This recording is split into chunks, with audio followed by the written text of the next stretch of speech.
दोन संख्यांचा मसावी हा मसावी हा लसावीच्या 106 तोट आहे. तुम्हाला मसावी किती दिलाय? मसावी बरोबर आहे 15. एक संख्या आहे 45. दुसरी संख्या काढायची आहे ना, मला सांगा. सोपं आहे, अत्यंत सोपं. कसं सांगतो?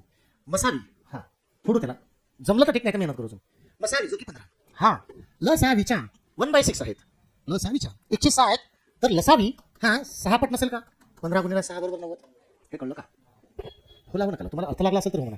मला 15 6 90 आले, हे कळलं, हे नको आहे मला, ठीक आहे. 6 न गुणलं हे कळलं काय? अरे 15 मसावी जो आहे हा 1/6 आहे ना. 1/, मग तू 6 व्यस्ताने होईल का? 6 चे 100 ही संख्या 20च्या 5 पट आहे. 5 ही संख्या 100च्या 1/5 आहे का? संख्या ज्ञान भाग सारे किमतीचे पट काढणे शिकलो नाही आपण. म्हटलं हे काही व्हायचं नाही, पटलं ना? जेवढं लक्षात ठेवणार तेवढं कमी असेल. क्लिअर आहे? एक खा चला. लसावी माहिती आहे काय? लसावी बरोबर x. लसावीच्या 106 मसावी म्हणजे 15 जो की दिला आहे. म्हणजे x = 15 90. हे कारण त्याच्या पाठीमागे आहे. समजलं ना? भेटला म्हणजे मसावी भेटला, लसावी भेटला, आणि दुसरं काय दिला? एक संख्या किती आहे? 45. दुसरी